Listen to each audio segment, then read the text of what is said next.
Welcome to this week's edition of Black Authors Matter TV, where we interview the latest movers and shakers in the African American literary community. You'll meet some old friends, discover new ones, and stay abreast of the latest book developments around the country and even the world. So sit back and relax for the next 2 hours with Black Authors Matter TV co-hosts Gwen Richardson and Dr. Rhonda Lawson.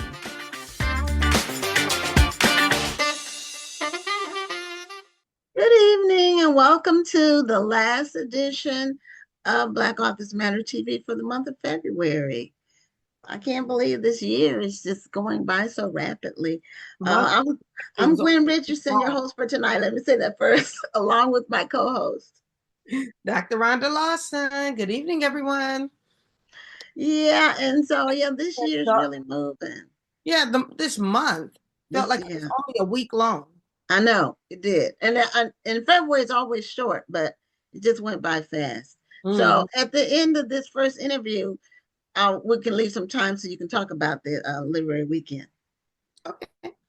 So we have our first guest. We have an amazing lineup, as we always do. Our first guest is signed in twice, so I'm not sure which device she wants to use, but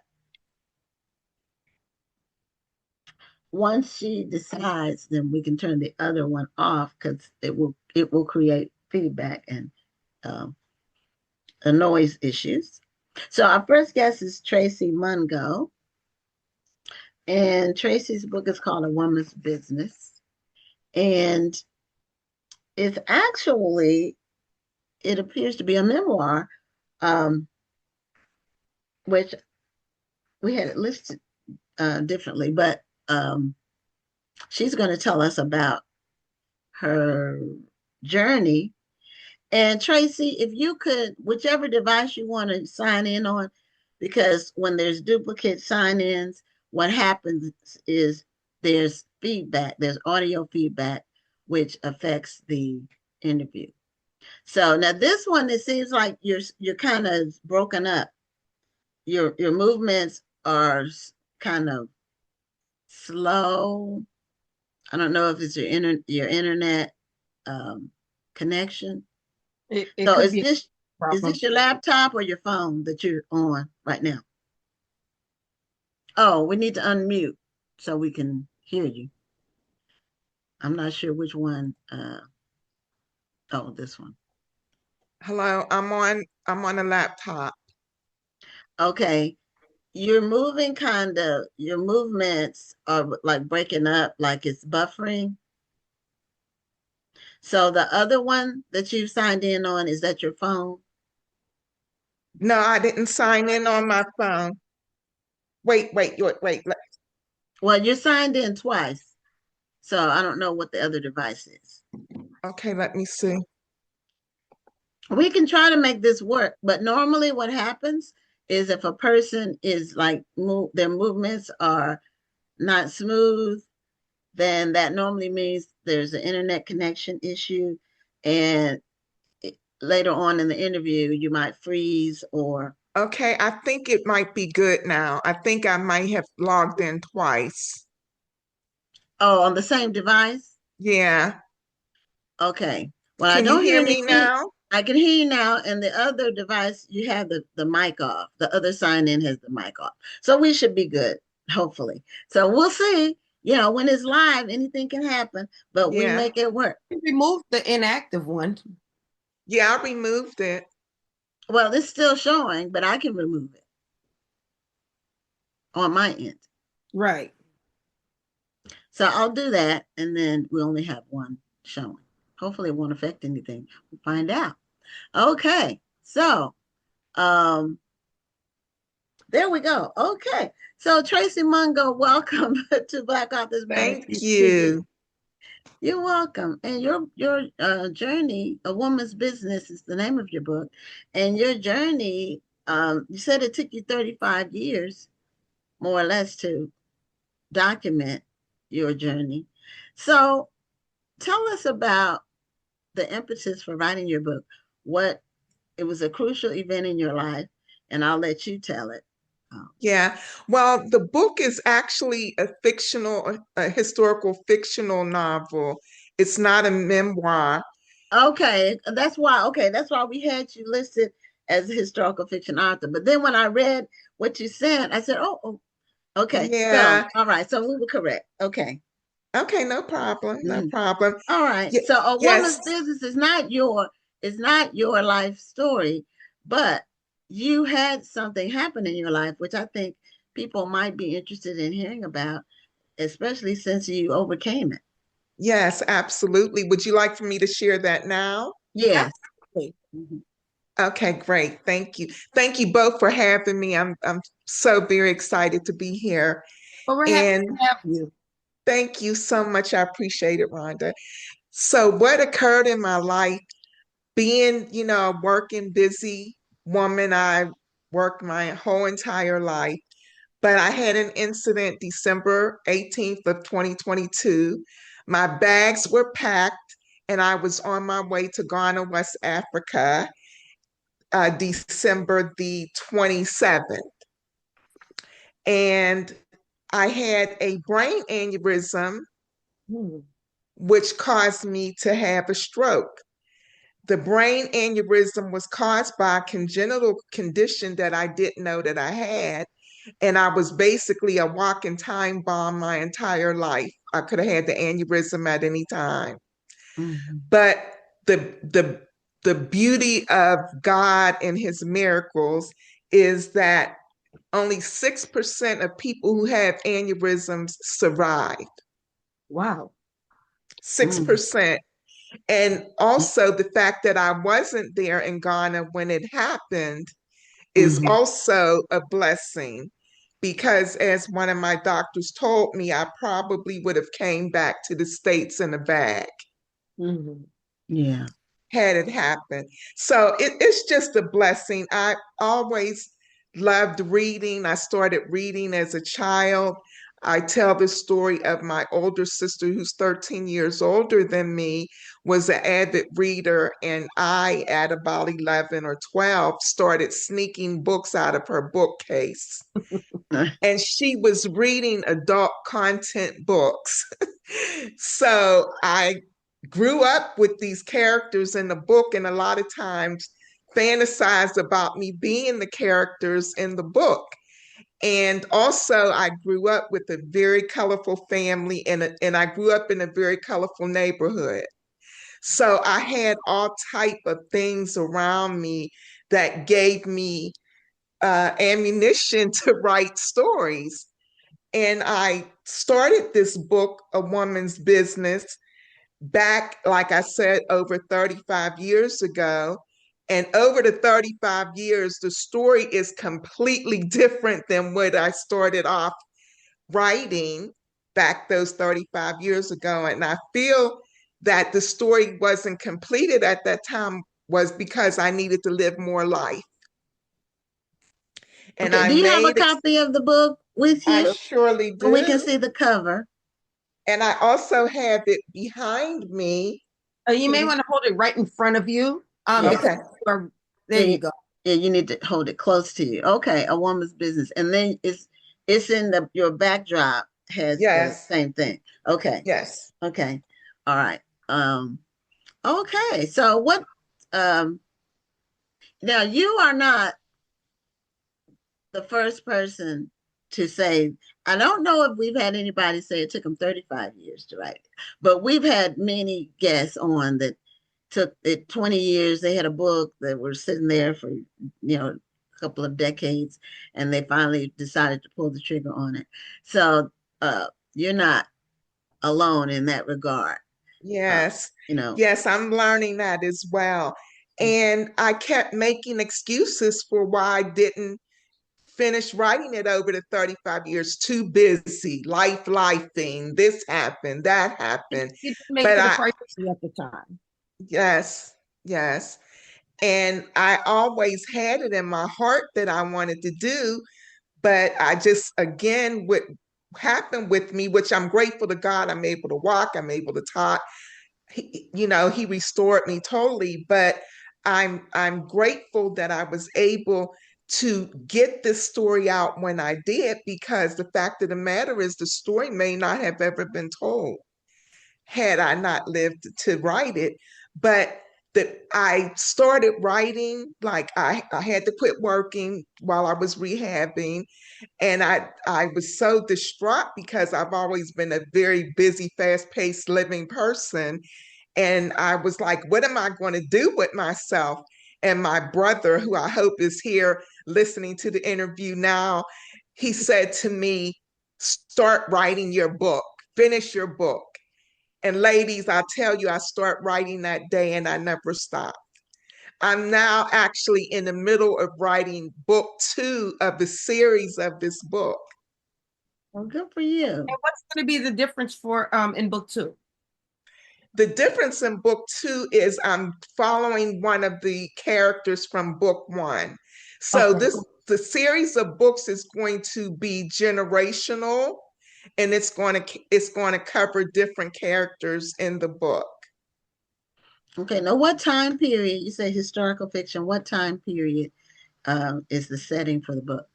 The book is set in the 1920s.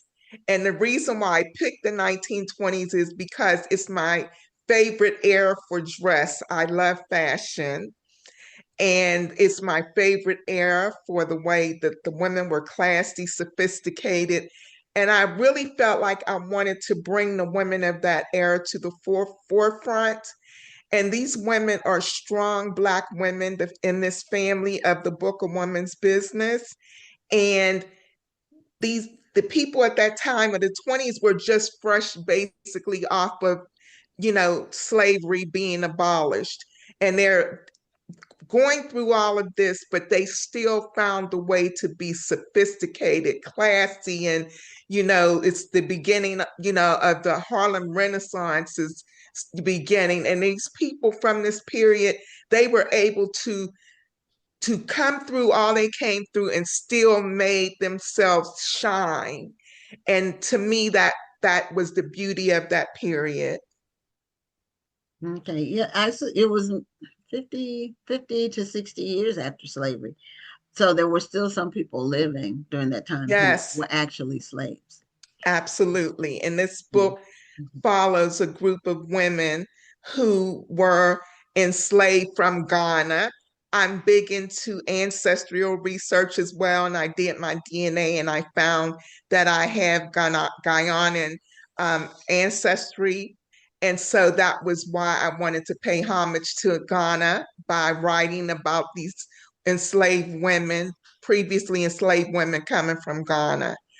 And so that was my purpose for making it that period.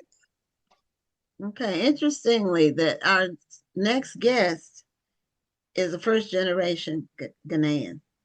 Oh, wow. The author, she's okay.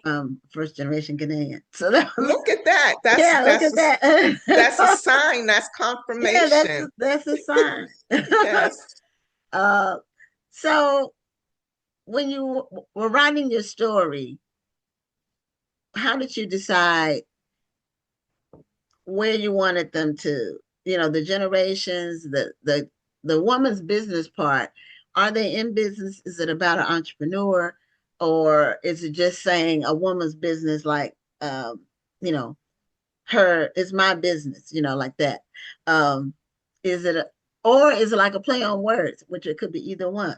It's a play on words, actually. And okay, the idea came from my own strong Black women that I grew up with. I was very fortunate enough to know 2 of my great grandmothers. And when I tell you I come from a group of strong Black women, which we all basically have, but I feel like mine were probably the strongest of the strong. And the things that way.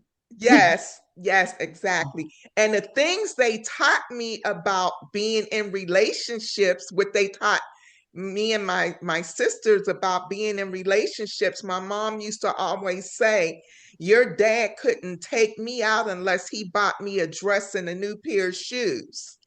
And she would always instill that in her girls, like, if you're out there dating, you better make sure the guy, does XYZ for you. And being a young girl and hearing this, you're like, oh, mom, what are you telling me to do? And not really embracing the actual message that she was giving, which is something she was taught by her mother and her grandmother. So a woman's business is basically, in the book, is my imagination of what my mom and my grandmother and great grandmothers were teaching me and my sisters about conducting your business and relationships. And one of the tagline of the book states, to love a man will give you a lifelong of heartache. But if you follow the principles of a woman's business, you'll not only control the relationship, but you'll control the man, which is, a bit controversial making that type of statement, but it's something that I was basically taught. It may not be to a T of what it's written in the book, because like I said, I'm using my imagination of the message that I got from what I was being taught, but that's what I wrote into the book.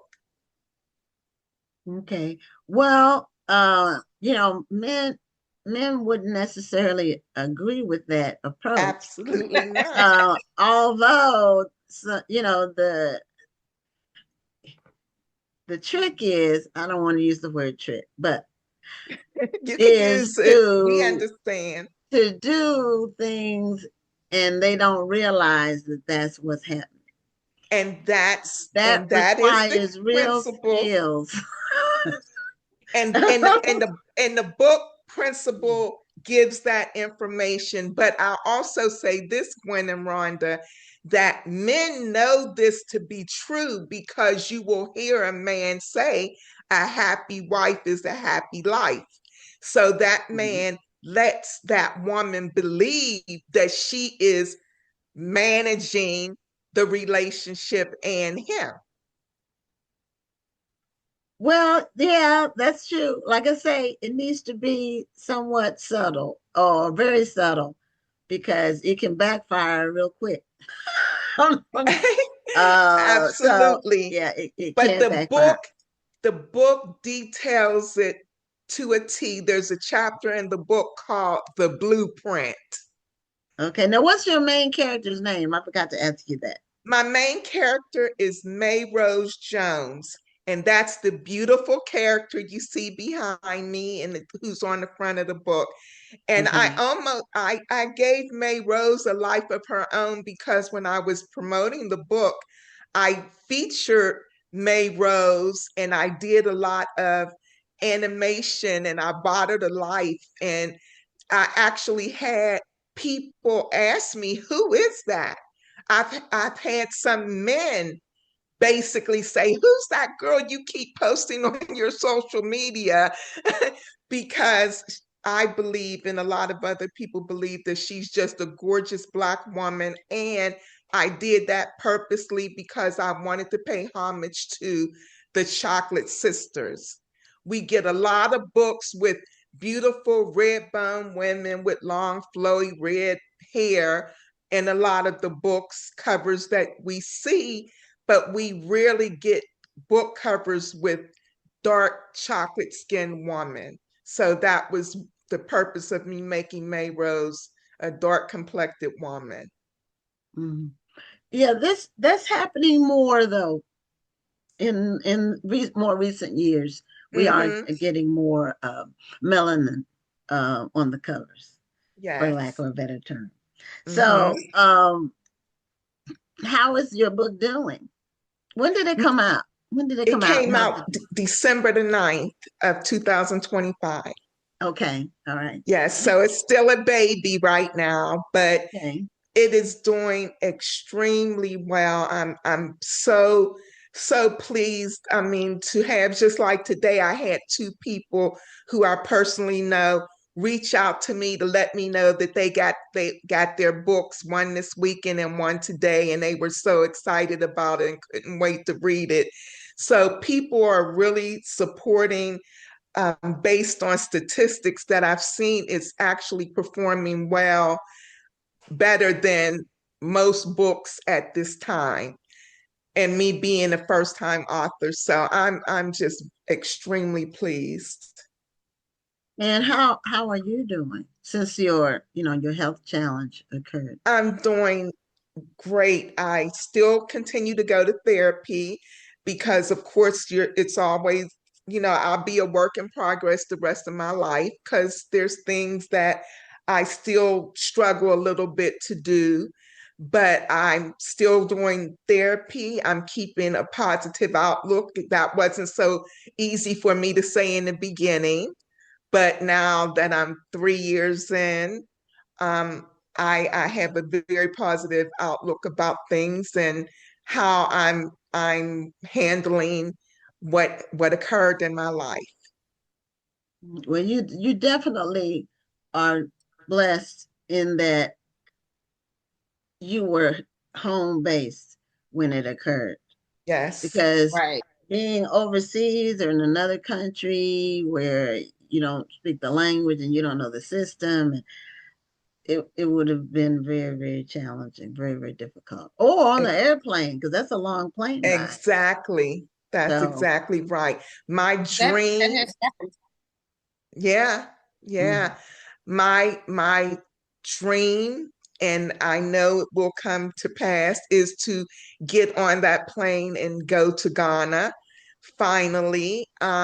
My sister went this year. Well, she went in December. Her and I were going to travel together when that occurred in December of 22. But so she was able to make it just this past December, and I hope to be able to make it this year. Okay, well, Lorraine Mungo, is that your sister's? Yeah, Can she yeah, commented the book is great. Get your copy. So yeah, she's yeah. she's watching. Thank And you, sis. so when do you think you will what's your plan, your timeline or your game plan for the next book? Since it's not going to take 35 years for it to come out. Absolutely not. Absolutely not. I promise you that. So do you have a timeline for it? I do. I want the second book to be completed by, I want to say, June of this year. Okay. And if That's not, pretty quick. yeah, I'm halfway through it. I'm halfway Okay. through it. Okay. And I know where I'm going with the book. I've been so blessed. When I started writing Ladies, it was almost like I was in a trance. Just everything was just flowing so quickly, and the story, I had to stop myself because the book is already 348 pages. I probably could have wrote 500 pages in the first book. uh, Joylyn Ross was my editor on the book, and Oh, okay. yes, and Hmm. I was telling her when we were getting, to the ends of the chapters, I was saying, I don't know when I want to stop. I said, I still got so much more I want to say. And she said, Tracy, you just have to stop. Yeah. So Or you can have some of it for book three.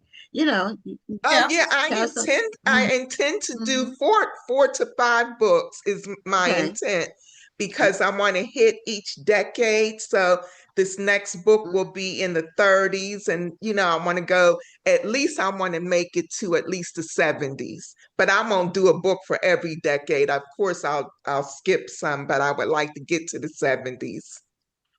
Well, you have a Okay. very aggressive goal. Hmm. She does. Hmm. Thank you, I do. How many Yes. So is Tracy, writing, ma'am? oh Thank you. I will. yeah. So Tracy, show us a copy of the book again, and then tell people how they can get their copy. Hold it closer She's so you can lovely. see. Hmm. Thank you. Really nice. The book can be purchased on Amazon. It's an ebook as well. It's on Barnes and Noble. It's also can be purchased from my website, tracymungoauthor.com, where the book will be signed if it's purchased from my website. And it's also on, I went through digital to digital and signed up with Apple. It's on Apple. It's also on, I'm trying to pull up the You mean information. as an audiobook? It is not on audiobook yet. Okay. As you ladies know, that's a very expensive feat, and we need for it to perform excellently as it's doing and will continue to do. And I do intend on putting it on audiobook, but it's also on Apple, Borrow Box, Cloud Library, D2D Print, Fable, Gardeners, Hoopla, Kobo, Kobo, Overdrive, Smash Words, Tolino, Tolino, and Vivlio, Vivlio. Those are words able to be purchased, all of the sites. So I'm covered, ladies. Okay. Well, we see that. So thank you so much for being a guest on the show, and congratulations again on your book, and also your recovery when you were 100% back to I'm you were close. before. You're I'm close. close. So And can I just mention just briefly that I'm so grateful. I think I'm doing great promotional work, but of course I'm always looking for ways to get the word out about my book. So if your viewers would again look into possibly supporting the book, I would be so greatly appreciative in spreading the word about a woman's business. I want it to be a movement. Well, we did put your website in the chat, and hopefully our viewers will click the link, because it does sound like a great book with some good mother wit in it. And I love a book with some mother wit. Absolutely. Oh boy, it has a bunch of that. It has a bunch of that. And if they go to the website, they can also read about me and the book. okay. Well, have a great night, and thank you so Thank much, you. I Tracy, for being appreciate on the this. show. You're welcome. Goodbye, ladies. Bye Take bye. care. Have a great night. Bye, everyone. Okay, so Rhonda, do you want to wait till after the second interview? Yeah, it's 8:28. We can wait till And after. she's already logged in. So we have two of her books to give away. The next guest, her name is Yasmin Angoe, and her book is called Behind These Four Walls. This is an actual book, a hardcover book. So the question, and we actually mentioned it in the other interview, but and we have two books. They gave us two books to give away. So if two people answer, we can give it to both of them. But the question is, the trivia for this book is, the author is a first generation American from which African country? So if you name the country, you get your copy of the book. We'll mail it to you. And if you haven't won a book on the show before, you can DM us your address. So our next guest is Yasmin Angoe. And again, her book is called Behind These Four Walls. She writes mystery, suspense, and I don't know how long a career she's had with writing, but she'll tell us what her career has been in the writing field. So, Yasmin, welcome to Black Authors Matter TV. Well, thank you for having me. Hello, hello. You're welcome. And you have Thank you the for book being behind here. you as well. Thank you. What did you say? I'm sorry. Oh, I said you have the She book was saying you have behind the you, book behind you. but I just showed it to the audience, and we Oh, had a okay. trivia question. So whoever answers first gets the book. And Oh, we already have one person who answered correctly. okay. That's Lawanda Beckham, but we're not going to give the answer because we want to see. We have two books, so then I'll tell you what the trivia was. So Okay, I anyway, was surely about to ask. I was like, wow. that's how we give away books. We do trivia about the book itself, and it forces people to go look it up, and then if who answers first gets the book. So um, how many books have you published so far? How many? Um, Um, like, look at me. I'm counting in my screen. I okay. have 5 books that have published, and then my 6th one, which is a young adult, it will publish next Tuesday. Oh, okay. Well, Yeah, congrats yeah. on that. Thank So these are not young adult. This is not young adult. This is adult for you. an adult audience.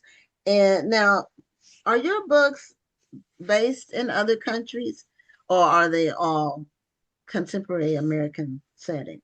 Yeah, so my first 3, the Nina Knight series, that is based both internationally, so in Ghana, and in like Europe, the UK, and then also, but mainly based in like in Miami, the US. And then the rest of my books are based in various, well, not even various states that I am a little bit more familiar with, like South Carolina and in Virginia. So yeah.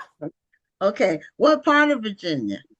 So the Not What She Seems, which was the last book from last year, that was in Charlottesville, Virginia, because my sister lives there. But I'm Okay. from Northern Virginia, the DMV area. So Okay. Well, that's where Rhonda lives. She went off okay, camera for a minute, but that's where she lives in Maryland, though. okay. So yeah, she's originally from New Orleans, but she's been in the DMV for a while. Okay. So uh, when Gwen she, knows so well. yeah, Gwen she, knows me so well. but she lives in the DMV too. Who? Yasmin does. No, Yasmin. I'm from there, but I live in Oh, South Carolina. oh, you're from the DMV. Okay, Mhm. all right. I Mhm. misspoke on that. Yeah, I yeah, no problem. misunderstood. Okay, so what attracted you or what drew you to the mystery suspense genre? I think I've always just like I just love to be like scared. So I like horror, I love to be thrilled. I love like the whole mystery of it. It might sound weird, but I just love killing in books. And all of that stuff. So it's always been something since I was a kid. I just liked those kinds of movies and gravitated to those kinds of books. But I really read across all genres, but like the things that excited me the most, the things that I knew that I wanted to write about were like the darker elements of human life and like the darker things that humans can do and how they can come up out of it, if Hmm. they do. So some of them do, some of them don't.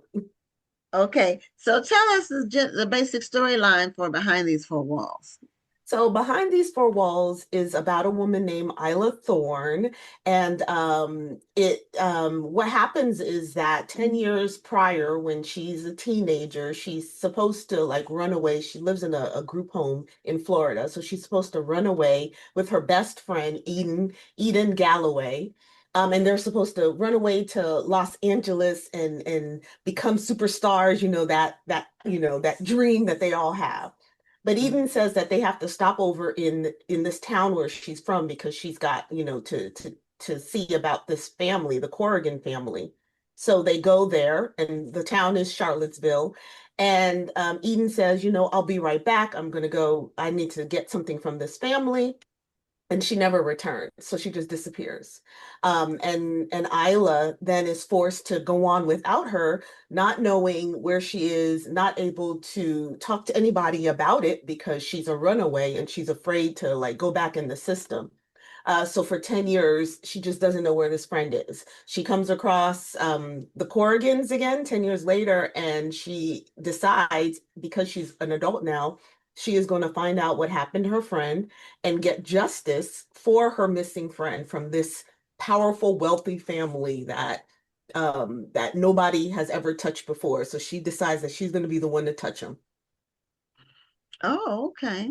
Yeah. Well, now, do you have experience in the social working field, or what made you create a character that's a runaway, was in a group home or whatever? What made you go down that path? Yeah, well, Oh, so I'm a former English teacher, so I've dealt with students, in all gamuts of life and okay, things like that. And so yeah, okay, okay. So you don't teach now? I don't teach, and it's been a few years, but yeah, yeah. But I'm always a teacher somehow, some way. But yeah, it's been a couple of years. Okay, what level did you teach? I taught middle school and high school. Okay, all right. And what did you because I'm always interested in where kids imaginations are now. Hmm. So as an English teacher, when you were teaching the students, um, did you find that their imaginations were stilted at all? I always wonder about with kids being on screen so much, does it take away from their imagination? Or do they transplant it Mhm. into some tech world? Like, do they take it and where are their Right. heads? Right. Well, fortunately for me, when I was teaching, it was before COVID.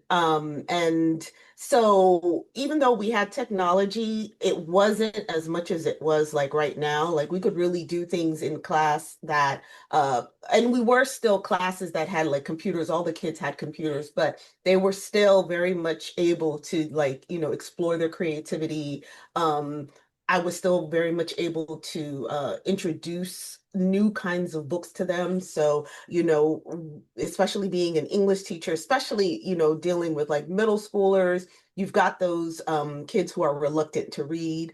Definitely some of the boys who, don't like maybe what the reading criteria is for this, for our particular class. And so trying to find a book that will lend itself to the boys. Like Walter Dean Myers was a big, huge book that the boys, tend to love because that author was more someone that, was someone that looked like them and someone that they could really relate to. So finding those connections for the kids, and working with them to kind of explore that, and also working with them to explore their own writing, uh, that was, I think, the most enjoyable. And so when they had that aha moment, where they really got into like the story, and we could do other things like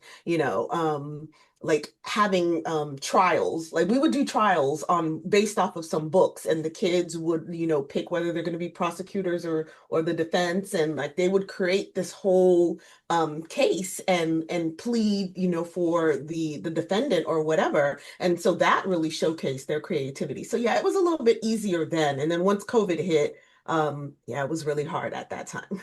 Yeah. Well, that's a creative way to structure a class to take it away from just the writing part, Yeah, but allowing them to be creative with it. I hadn't heard a teacher talk about doing that yeah. outside of law school, you know. I want to be everything. I still say when I grow up, like I wanted to be everything, and that includes being a lawyer. So I think I like threw in every single profession that I wanted to be. And so like we go through, we did that. But yeah, I really like, law and arguing and that whole thing. So that's probably why. Oh, okay. Now you have some books behind you. So are those your books as well? Yeah, these are all these books over here are my adult, books and everything. And then this is just my YA, my first YA that's coming out. So it's my debut. So there Oh, are okay. four books there. Is it a YA series or is that all the same book? It's all the same book. Oh, Oh, okay, because The I said first it book. looks like it might be a box set or something. Yeah, yeah, Yeah. no, I had to even them out, right? So I just, did a whole bunch. Oh, okay, for balance. That makes sense. Yeah, yeah, that's it. You don't want to just have one book on that side. Right, that would Okay, be weird. okay. That's good. That's good thinking I was trying to about look. the visual. Yeah. Mhm. So tell us about a couple of your other books that you have. Okay, yeah. So my debut book was Her Name is Night. And that one came out in 2021. And that is about, and that whole series, this whole series right here, these three, is about a female Ghanaian assassin. So she's from Ghana because that's where my family is from. And I'm first generation Ghanaian American, so I was born here. And so I wanted to incorporate my ancestry, my history, what I grew up with. Well, I didn't grow up with assassins or anything, but like, the Ghanaian part of the Ghanaian culture, right? And incorporate that in the stories. So it is about a Ghanaian assassin who realizes that the men who destroyed her village when she was a child are still alive. And so now she has to go on her own personal mission of revenge. Oh, okay. Okay. Now, you mentioned the Ghanaian culture. Tell us some things about Ghanaian culture that, well, first, let me back up a little bit. We really don't hear that much about Ghana um, in the United States in our in Mhm, news delivery, unless a person actually takes time to actually go mhm, directly to international news or mhm. African news to find out what's happening. We generally hear about conflicts, like if there's some kind of war going on or something, kidnappings or whatever.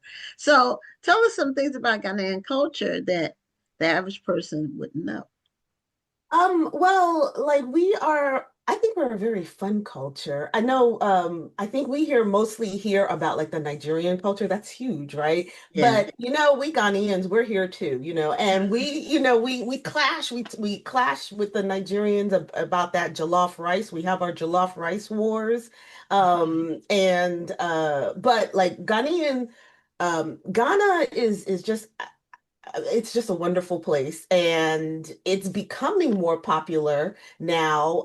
Every like in December, it's very popular. A lot of Americans, a lot of international people travel to Ghana in December. That's like, during the Christmas time and the weather is better there. So they travel. And it also has this huge event called Afrochella, which is like Coachella, but it's the African version. So that has really popularized Ghana. And then it's also just a really great destination for traveling. A lot of people have also decided to move back there for their roots or to get homes there because you could get land there and try to build and have um spend some of your time there, or some people just go and move there and live there. So it's become a place where people especially here in America, feel like they can go back and they can kind of get to their roots. And that's something that Ghana has been really trying to push is like, come back. And we use the word Sankofa, right? Like, which hurry up and come back and see, your roots and all that. And we embrace you. We don't want you to ever think that, you don't belong here. So just wherever you're from, just come to Ghana, we'll take you. I think they're even giving out like I say it like it's I don't know, but like citizenship and stuff. So they're really trying to make people feel welcome. They've been, I know a couple years ago they had the year of return. Yes, exactly, exactly. And that was the start of, really making anyone who from the diaspora who felt like, well, I'm not, I want to know where I'm from, but I don't know kind of where to start. So you can like start with us and we welcome you. And then from there you can find out like, wherever it is, that you're from. But like definitely the year of the return, like returning back to your ancestry, your roots, to finding out like, where you come from or where some of your ancestors have come from. Yeah. Mm. Um, the door of no return, is it in Ghana? Mhm. Okay.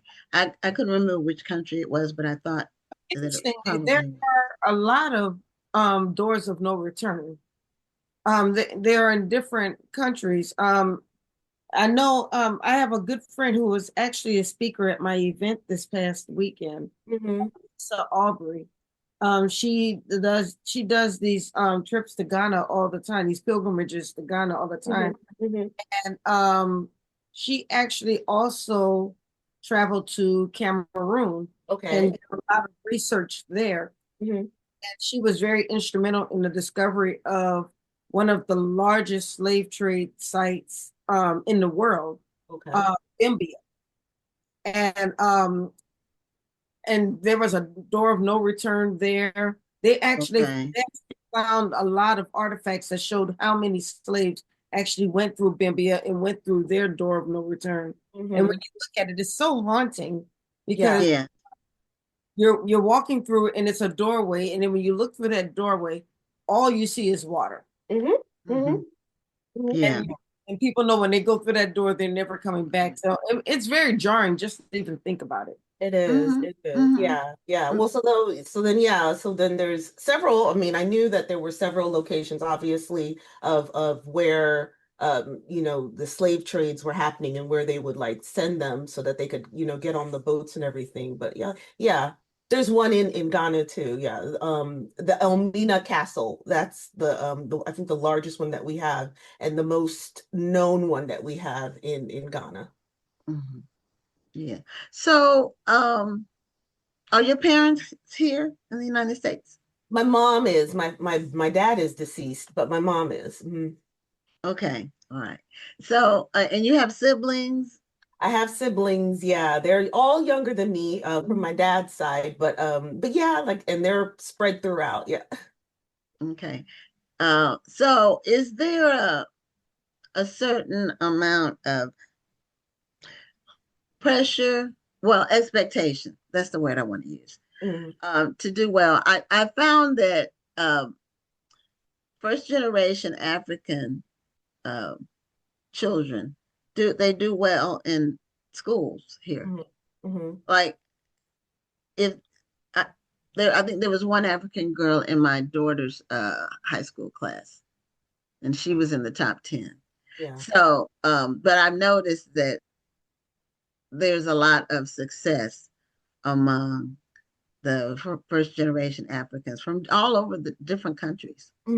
Yeah, definitely first generation of any probably have a little bit more pressure only because their parents have come specifically, for, my parents came back in the 70s before I was born to go to school. So my mom went to Howard University and my dad started at one of the community colleges and didn't quite finish. But like so they came for a purpose, right? Mhm. And so when which is why I got a later start in life in becoming like an author, which is something I had always wanted to do from childhood.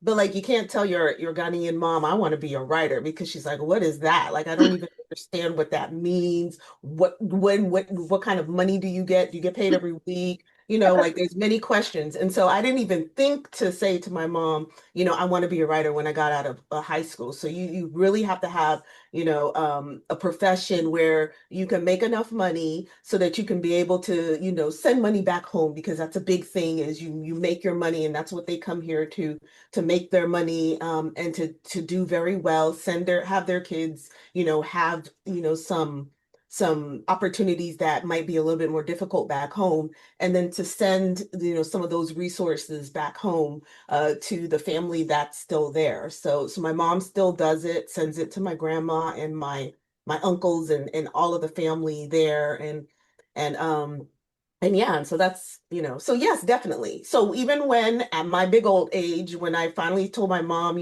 I'm gonna move from being a teacher and I'm gonna write. And she was like, like, are you paying them money? Like, what is this? Are they scamming you? She thought I was being scammed for years. It wasn't until like my third book came out that she, I think, finally got that I'm not being scammed out of my money. But yeah. Yeah, but even native born Americans Hmm. whose families have been here for a long time Hmm. have to try to convince their parents or whatever that writing is actually a profession Right, and not right. just a hobby or something to do on the side or whatever. Yeah. you're not, some if all you're people doing is really. writing and you're not selling it, then it is a hobby. Well, that is true. And I tell people who start or think they're in business or starting a business, Mhm. it's not a business unless you got revenue. And the Mhm. Otherwise, IRS it's a hobby. tell you that too, because the IRS said Hobby. if you've taken a loss in your business for more than 3 years, this is Mhm. a hobby. It's no Right. longer It's That's not a true. business. That's true. That's true. They sure do that. Yep. So, did you find it to be difficult to break into the major publishing industry? Did you find that difficult at all? Yeah, I mean, it's still difficult. Like there's still a lot of things that you have to learn. And I had to learn how to do it because when I actually really tried back in my 20s to get my first book out, that was a whole different experience, right? That's when we had to like type it on our typewriter and mail us, a selection of it to like these agents that we would find in writers market, that big huge book. And then we would send them like a self-addressed stamped envelope so that when they reject us, they can send it back to us in our envelope with our stamp. So like that, how I tried to start out in the writing world. And so after 20 years, of raising kids, of being in a military family and stuff like that, when I wanted to, make a real go at it, now we have technology. Now you have to email everybody and you have to, check their social media to see, what they want and all this other stuff.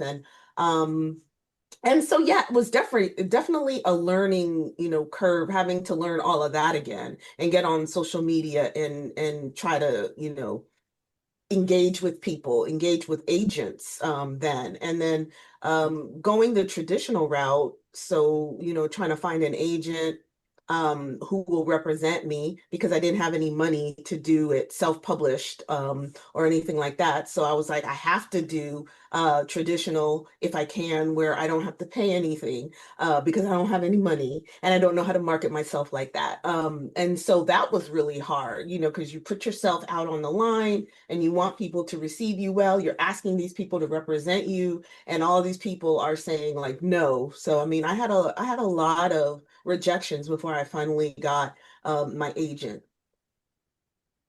Well, it looks like you're definitely on the road. You're on the path. You've already crossed some hurdles that Yeah. other people wish they had already passed. So it looks like you're on your way. So congratulations on Behind These Four Walls, as well as your next book, your young adult book that's coming out. And I Really don't quickly, know if we had a what's the young adult book going to be about?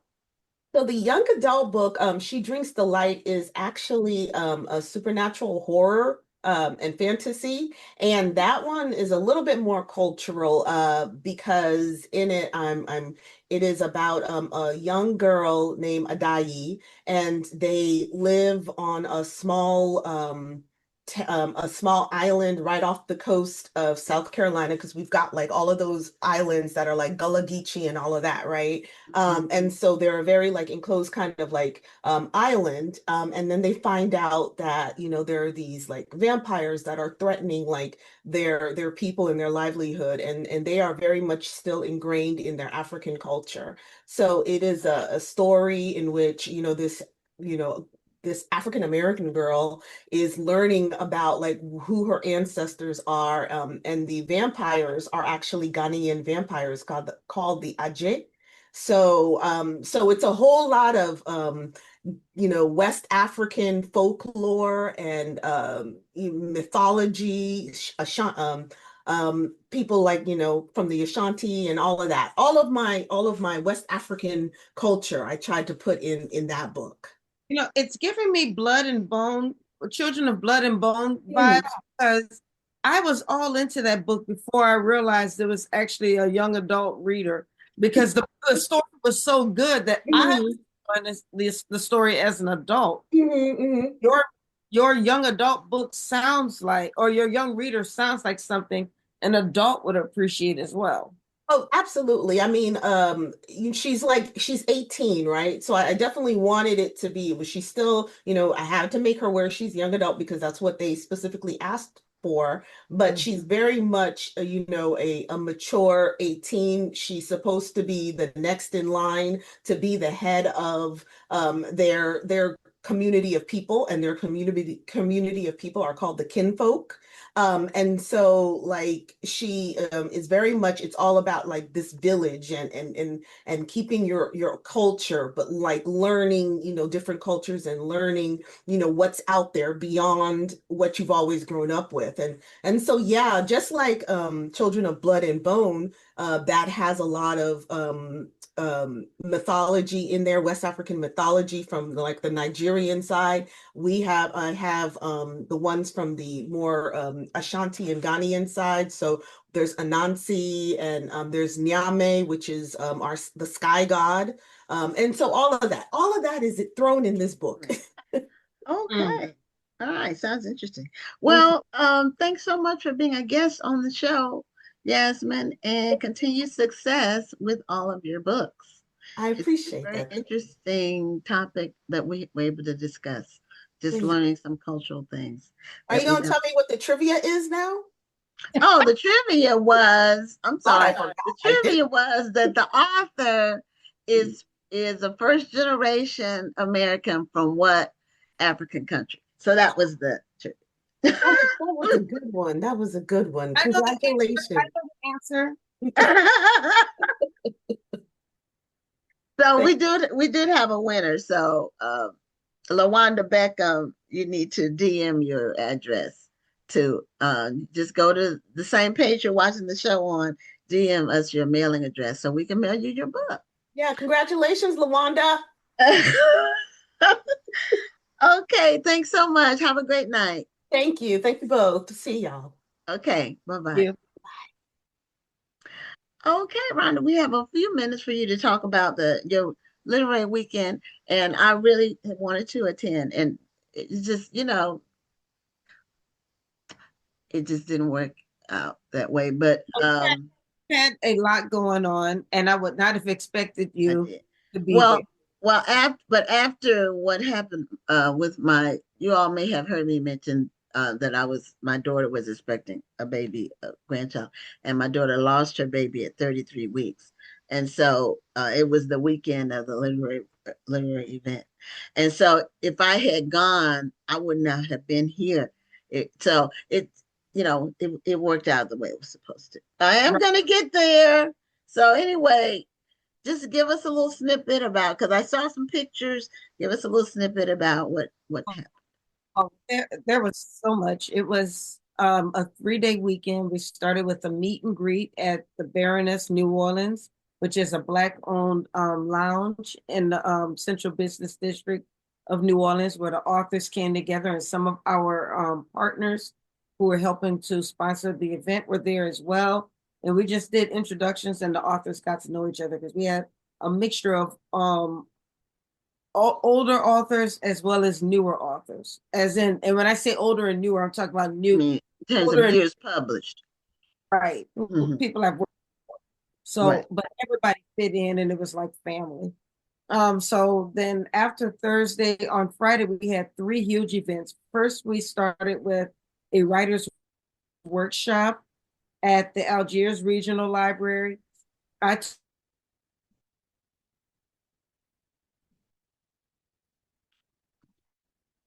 You froze, Rhonda.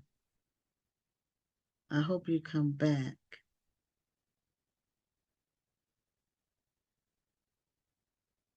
And I don't know if she knows that she froze. Let me send her a message in the chat.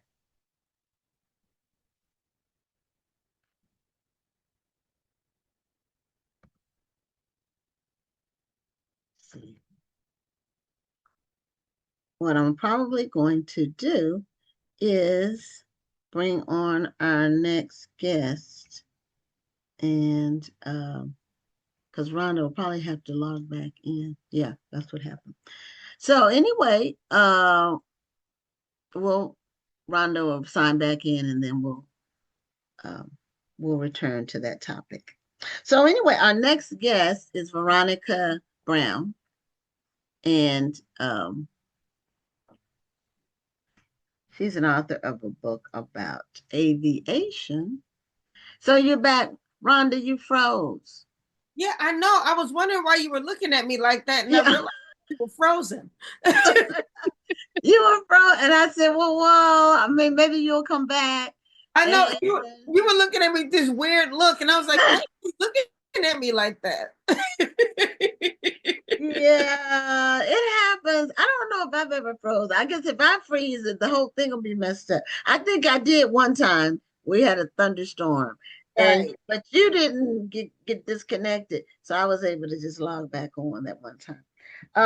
But Veronica Brown has a book called Indisputable, and it's an African American flight attendant experience. So she's been in the industry for a long time, and she's going to tell us a little bit about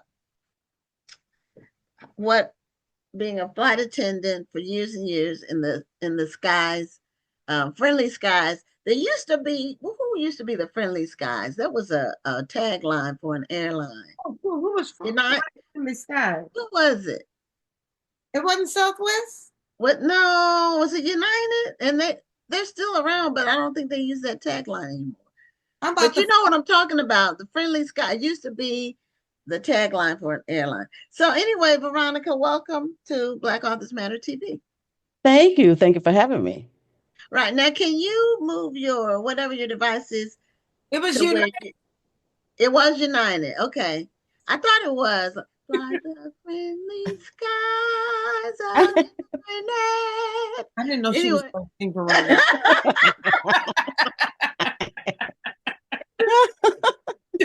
wait, can you move your device to where you, because the way it is, you're looking away. Oh, You're okay. not looking at us. Okay. Well, now So, you're looking like you're Looking staring at it. straight at us. You're still okay. looking yeah, now you're Okay. looking straight. Okay. Okay. All right. So congratulations on your book. And Thank I'm you. assuming, oh yeah, it is a memoir about your experience. And we had another person on this has been a couple of years ago, I believe. Casey Grant. Are you familiar with her? No, I'm not. I'm sorry. She was one of the first Black flight attendants, if Mhm. not the first. I Mhm. remember that interview. Planes. And she actually started the International Black Aviation Day. No, I'm familiar with that organization. Yeah. Okay, she was the Mhm. one who, because I think any individual can start a day. I don't know which website you go to, Right. because you hear now about Donut Day and all kinds of, you know, cauliflower day, Right. whatever. Right. But she actually registered it as Okay. an official day. Okay. Okay. So I didn't Great. know if you all's paths had crossed, if you all knew No. each other. No. So Okay. what do you want people to know? Why did you call it indisputable first? And what do you Mhm. want people to know about being a flight attendant over decades? Well, become indisputable was about. I wrote the book about my experience at the Foundation of Black American Flight Attendant in 1998. It wasn't many of us out there. Prior to that, I was flying across the country, well, internationally for the United States government. And when I was on the flight, I never saw flight attendants, Black Foundation of Black Flight Attendants at that time. Hmm. And I wondered, you know, I knew we were out there, but doing my flying, 8 years of flying, I never would see them on my particular flight. And, but I knew they were out there because I had a cousin that uh, became the first in-flight director at Northwest Airline. And at the time, now, I whether she think was they doing, merged with somebody. yes, Do they they still merged with exist? Delta. They are now Delta. Okay, okay, Yeah. all right. And but at that time she probably was, I don't know if she's still there, but she had informed us she had got promoted to to a position, something similar to that. And so I knew they were out there. I had a girlfriend that was also African American. She also was out there flying. So I knew they were out there. So when I started flying in 98, after I finished flying across the country for the United States government, I decided, I said, I want to do something different. I want to be home with my son and with my children to grow up.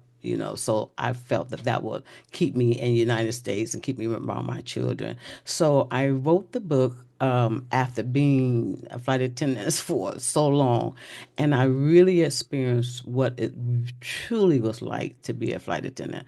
I understood that it was kind of difficult. You hear from time to time how kind of difficult it was, but feeling it and being there and being part of it uh, was the engine that allowed me to write about this book.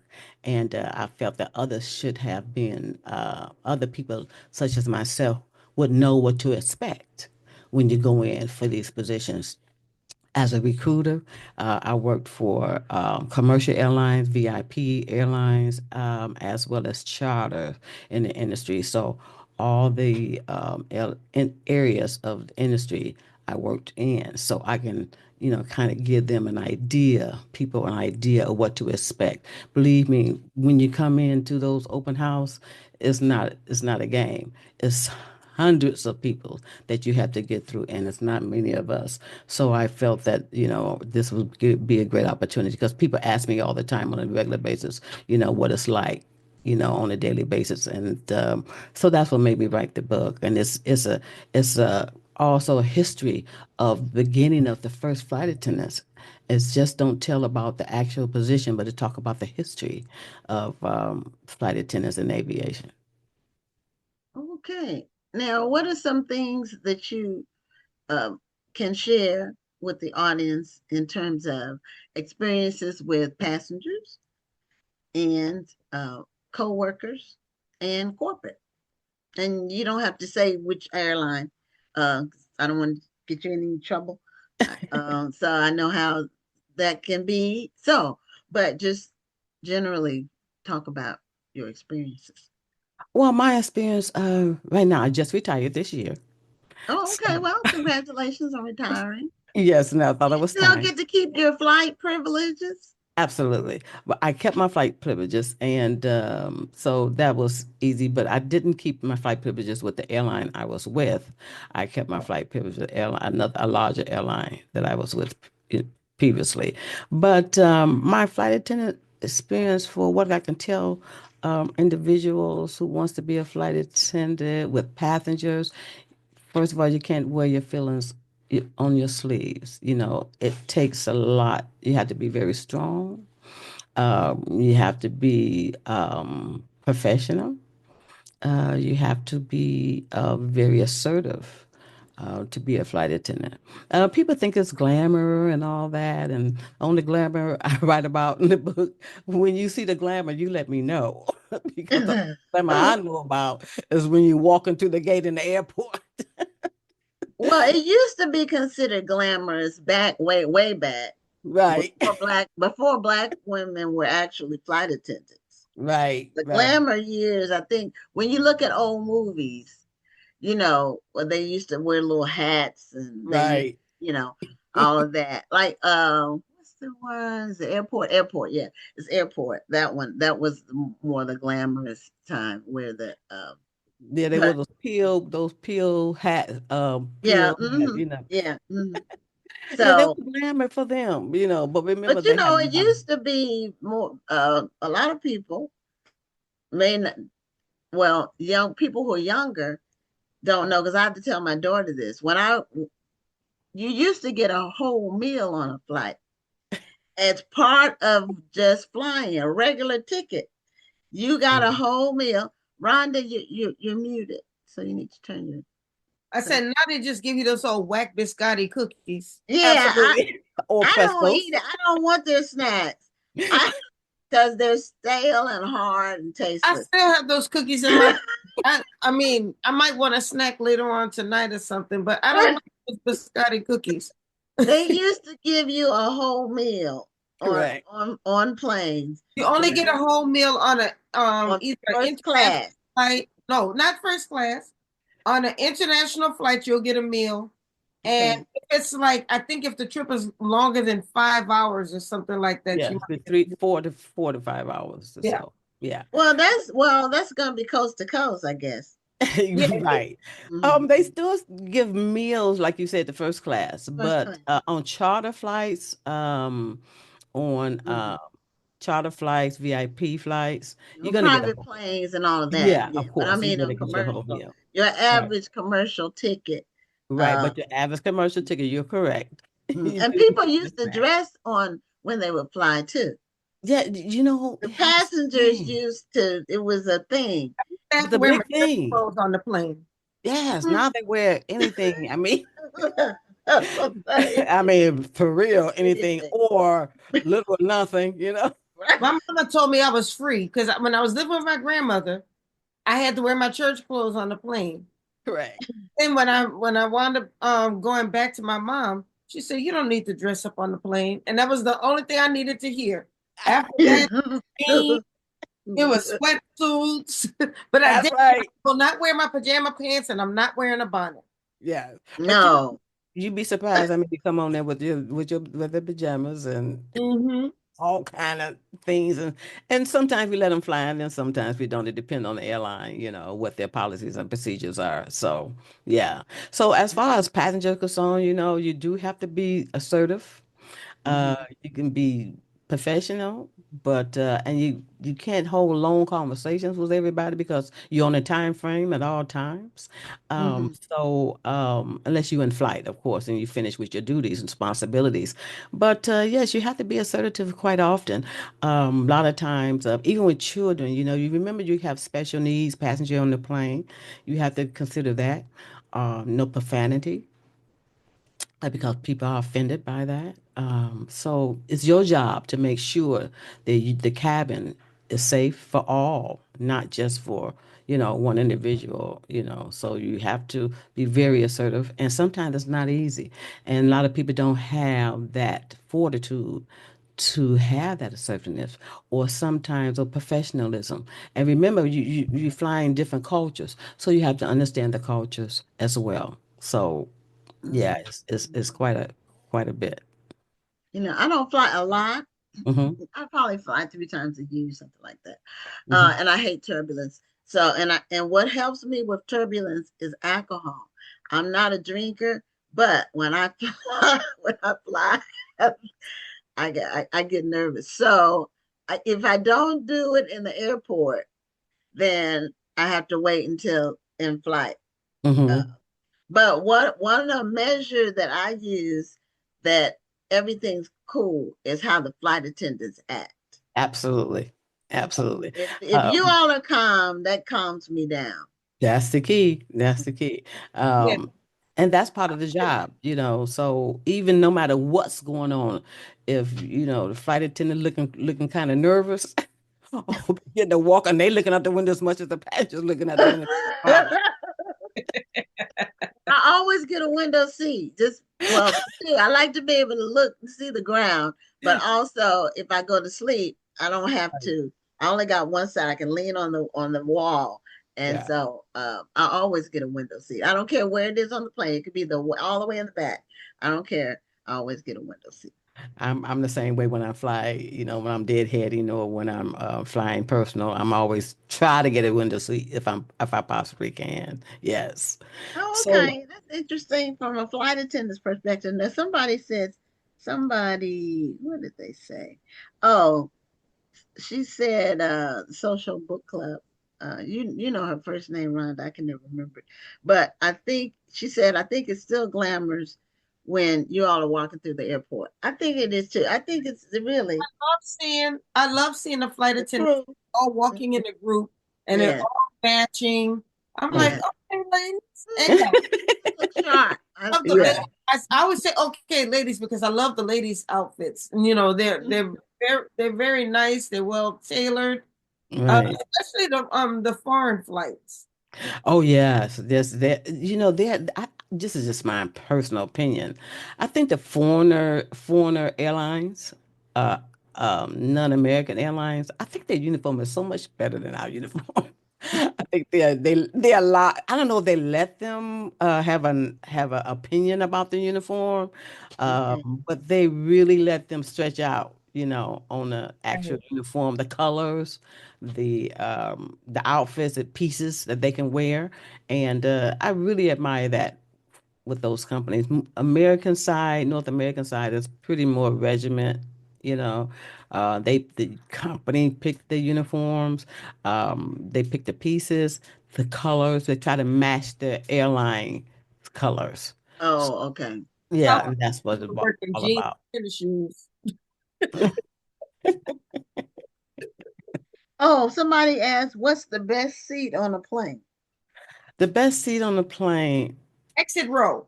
You Hey, get more leg bingo. room. You get That's more where I leg sat. room. That's That's where the most that's where requested. I sat and on our flight back here.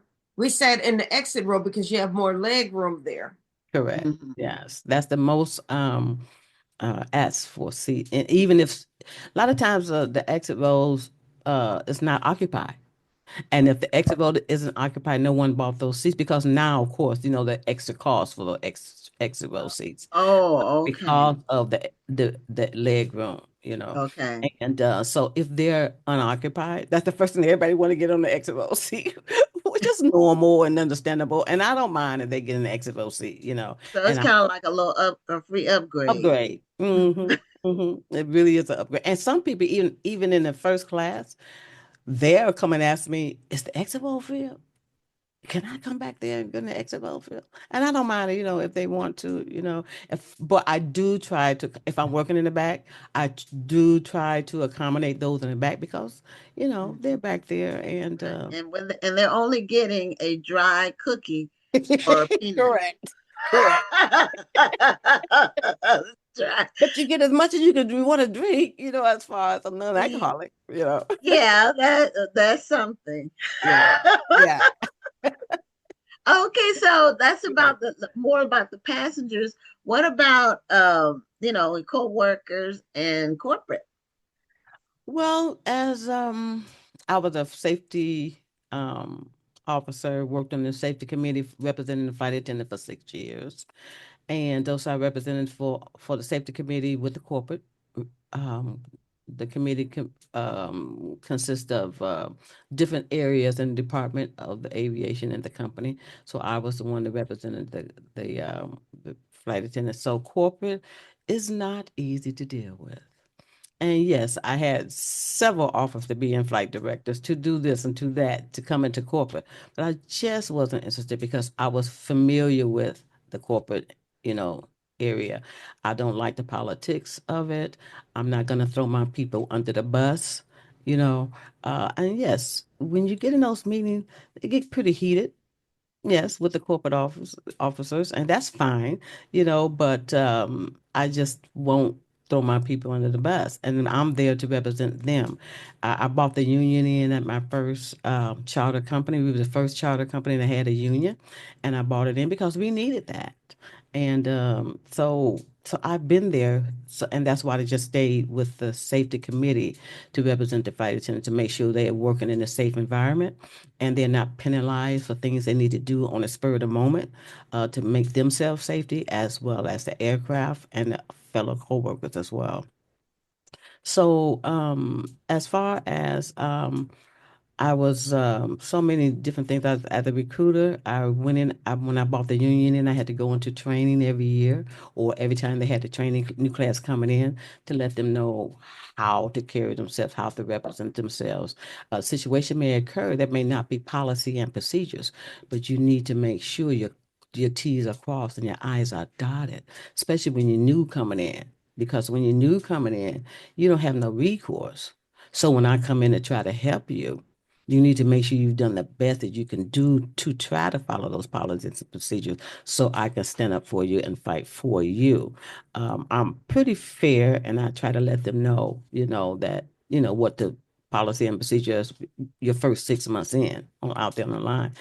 I know it's not easy, but I did my best to represent you, keep that job for you if you really want the job, if you want to fight for the position, you know. First thing I want to say to inspiring flight attendants that Okay, I was want to gonna ask be a that. flight attendant. Mhm. I will tell you, your first customers is your fellow flight attendants. That is Okay. your first customer. You know, you treat your fellow flight attendant as you want to be treated, you know, and that's hard to do. When you get on the out on the line, you come across all these personalities. Remember, aviation started off with our white community, our white professionals. They Mhm. don't want you there. And we have to realize that, face that, and not be ashamed that you're there. Because a lot of young people, our people, Foundation Black Americans, they come on, what do I do? You know, they want to bow down. They want to be, they're very fearful. You know your job. You have to have confidence in who you are, know what you do when you do it. Because they some with those same professional people that you s- don't feel secure working with, they're going to tell you to do something wrong. That's why you have to know your job. Why? Because they don't want you out of there. Right, right. Because they want to call their brother and their sister or their cousin or whoever else to take that position. You got to keep that in mind. So most importantly, know your job. And don't be afraid to say, no, I'm good. No, that's not how it goes. Policies and procedures paramount. Mm. I had one of my choir members is a flight attendant Hmm. in my section. I think she's been with it's maybe 8 years, maybe 10. She's been there a while. Yeah, She's it's with, it's it's policies. The thing is, when you've been working for quite a while, right, and you know the policies and procedures. But here's the thing: we got a new CEO coming in. We got a new in-flight director coming in. Now they're getting ready to change that policies and procedures. So now you have to learn things all over again. So okay. policies and procedures change on a regular basis. That's why you have to stay up on your game. You have to stay up on new policies and procedures, you know. And just because policies and procedures was one way today, when you get that new individual coming in those positions and they change it and they get into the manual, now you got to know that. You know, that's why I say it's important for the young people as they're coming in, or people that's just deciding to change careers. Remember, our community is the most women that's being, let go in these positions, government jobs all over, medical positions. So if you decide you want to make a change and come into the industry, keep in mind, whatever you do, going to interviews, you have to follow a specific dress code. You have to know exactly what to say. It doesn't matter your age today because we need professional people out there, believe me, But when you come in, you got to know what you're doing because you got so many people that don't look like us. And remember, those people behind that counters making the decision Mhm. don't look like us. So you need to come in straight and know what you're doing, Mhm. you Yeah. know. Yeah, it used to be an age limit, or maybe not. I don't know if they actually said it officially, but all of the flight attendants were young. I would say under 40 for sure. But in more recent years, people are spending decades as flight attendants. Oh, you would not believe how how old I was. Every day when you go into the airport and you see flight attendants been there for years and years, and I mean they barely pulling a roller bag behind them, and people always ask, are you gonna be retired soon? Are you gonna be retired soon? Because there is no age limit.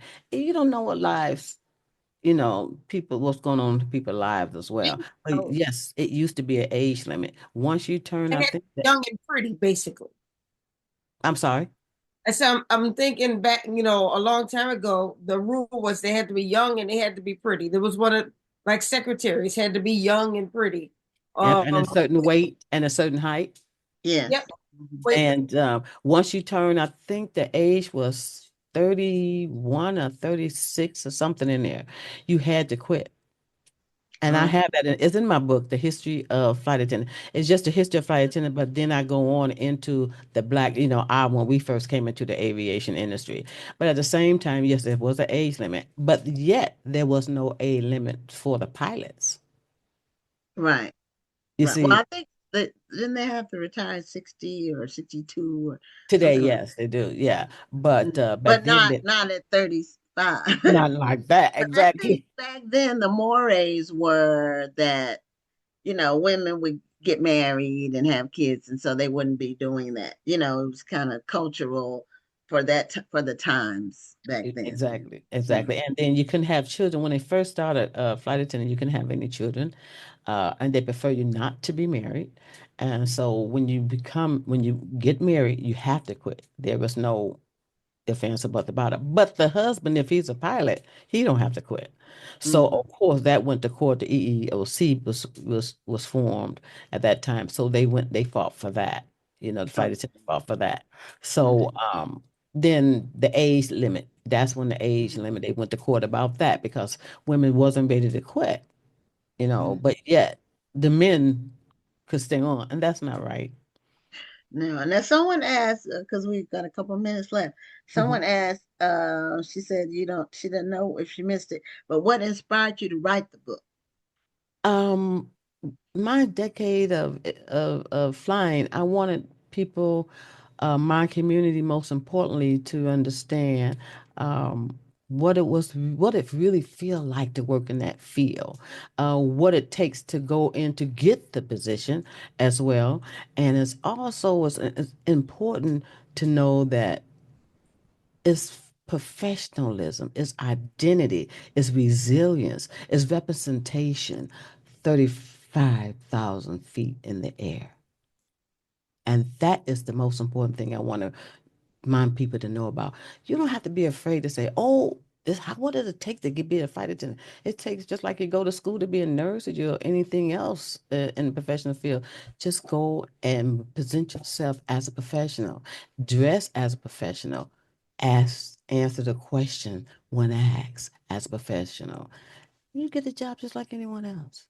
You're no different from anyone else. Matter of fact, you're much smarter when you relax. I like that. I Yeah. love that. Well, You are smart. I think about sometimes the just when you think about it from an intellectual standpoint, and sometimes I do when I'm sitting there in the air, I say the only thing keeping us up here are two engines or four engines or whatever, and the grace of God. That's and it's amazing. 100 years ago, people couldn't fly. I think they just were starting, but it was like in this infancy stage, and now it's uh it's something that we take for granted, and it's advanced, and in some ways it's advanced, but it's almost like the Greyhound bus used to be. Right, In the right, sky. It right. used to be like an upscale thing. Now it's more like they A herd train them ride. in. Yeah, they herd them in and get them out.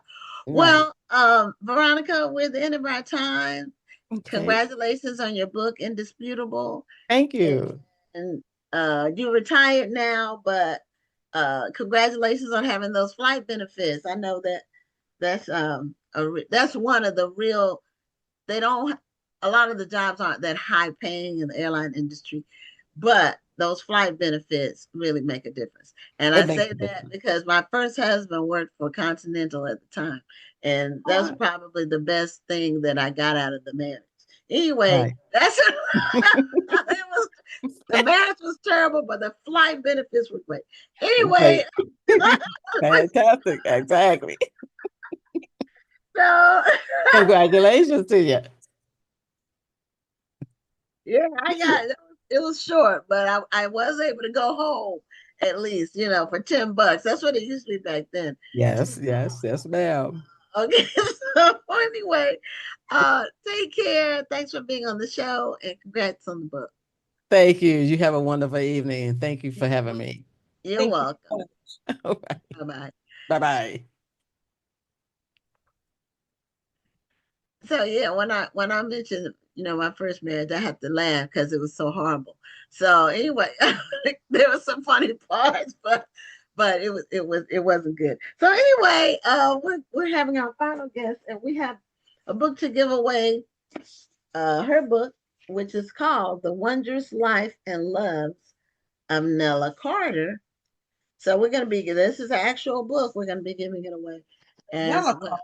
I mean, I Huh? know it's a Nella Carter. I know who Nell Carter was. Yeah, but this is Nella Carter, which has, this is, the setting is historical. So it's not based on Nell Carter.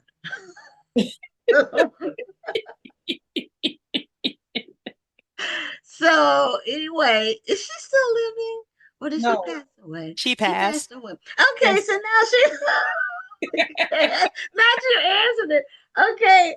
Um see, do you pronounce your name Brionni? Is that how it's pronounced? It's Brionni.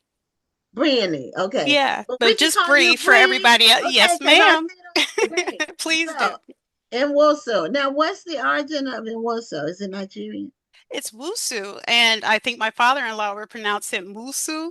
It's Nigerian. So my husband's father, he's from Nigeria, and my mother-in-law is from Sierra Leone. So I have to get into it by Oh, them. So I'm oh, a McGriff by birth. So my family comes from, rural Georgia, rural South Carolina, that type of thing. I have American roots.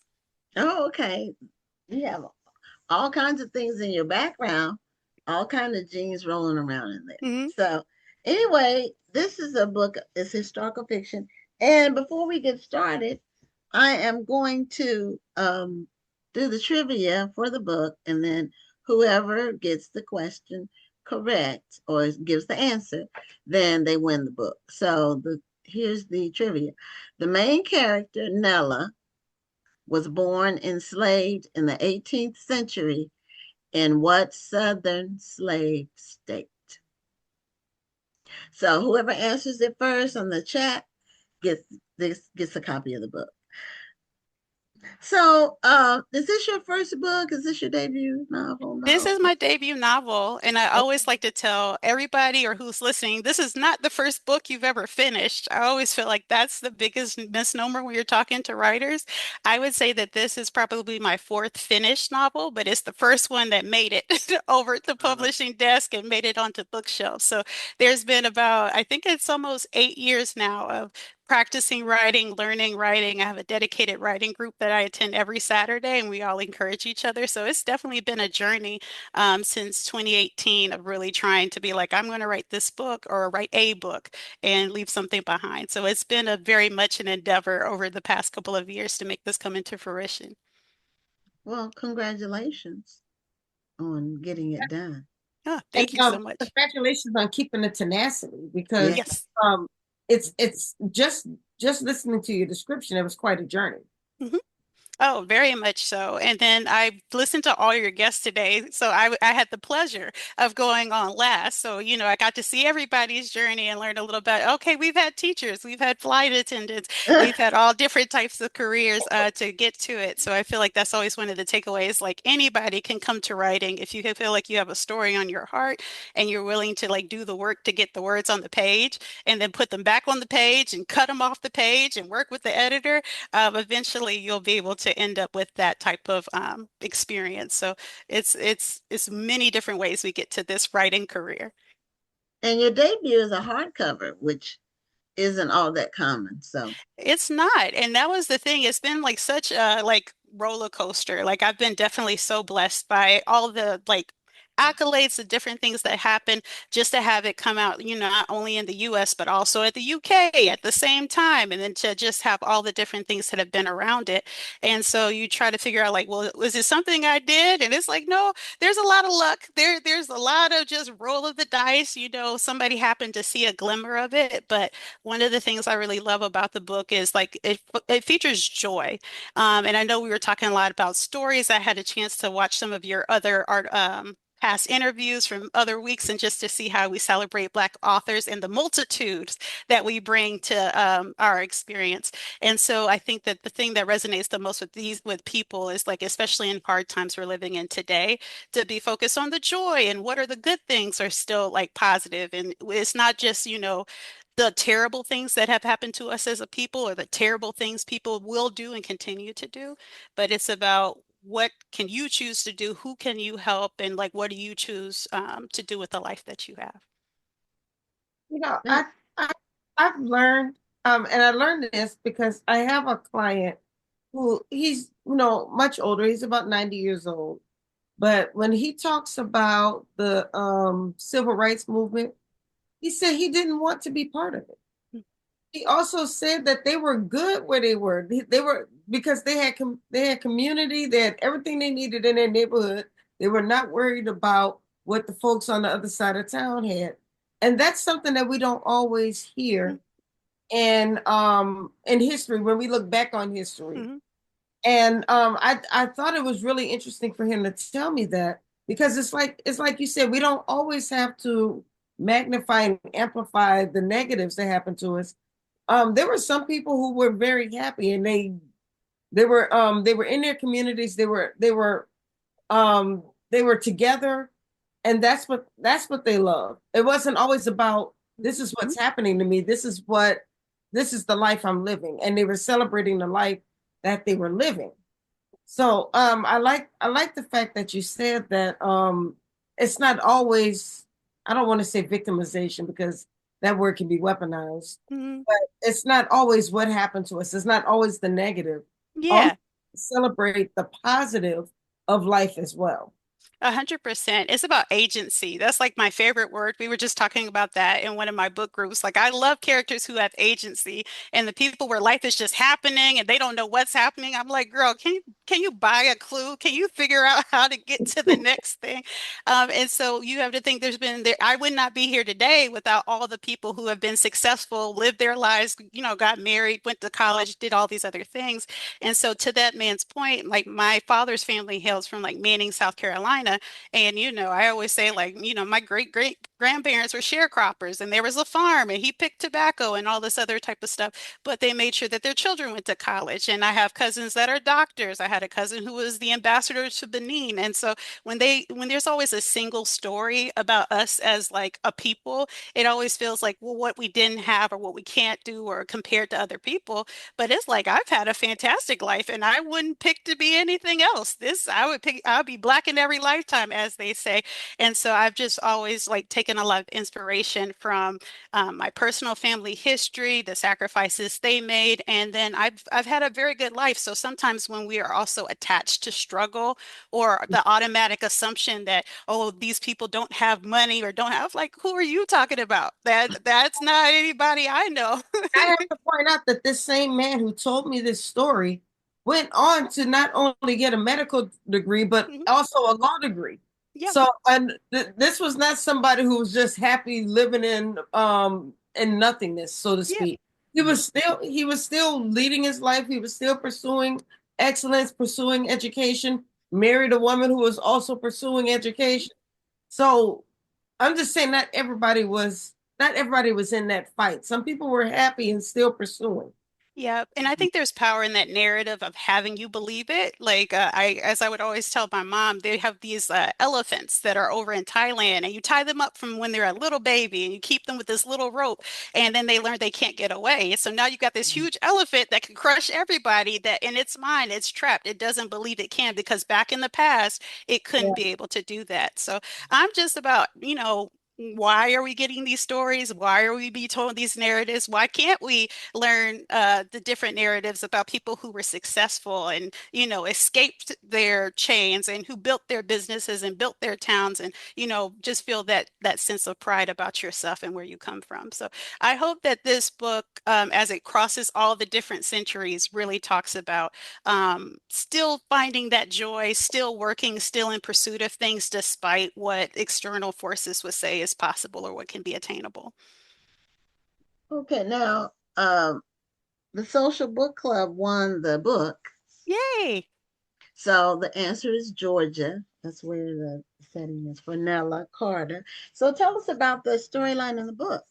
Oh, of course. And so, The Wondrous Life and Loves of Nella Carter, we find her on the edge of death. She has contracted a disease and she is about to pass away in 1784 outside of Savannah, Georgia. And she happens to come across death. He's come to collect her and take her to the other side. But he's been kind of pondering, he's a little bit tired of his job of trying to collect humans because we've been making it a lot of work for him between all the different wars, the way we can be terrible. So he's come across a plan he thinks that will make his job easier and really have a way to deal with the humans. And so when he meets Nella, he shares his plan. And she's like, no, you can't take everybody. There's still some good people in this world, and I'll prove it to you. And so that's really what the book is about, is her kind of journey over centuries through different continents, through different cities, trying to find the good that is in humans and try to prove to him like we're worth saving. And so there's a couple of times where Nella's not quite sure. She was like, maybe he has a point. And I think sometimes, as I've heard from different readers, they felt the same way as like this world is kind of crazy and humans we could be a lot. So it's really just kind of a mediation of like what is like her evidence that we are good and worth saving. But then we also hear from Death because for every point he has a counterpoint. He's like, that sounds good, but I just collected all these people who were not great, towards other people. And so it's kind of just them going back and forth over centuries, trying to figure out, who's going to be right and win the ultimate bargain. So it's a fantasy. Yes, It's ma'am. in the fantasy category. Hmm. And Yes. Death is the actual character. Yes, so we see him several times throughout the book, and I feel like that's what's been really interesting for people. It's not just a straight through narrative, like you don't just see her perspective and go through. There's definitely parts and chapters where you see it from Death's perspective and how he's feeling as time is going on. We also have a love story that's throughout the book as she is sharing the story with someone and, really deciding, is life still worth living to continue on pursuing, maybe just one more time. Hmm. So you said this is the fourth or fifth book that you worked on.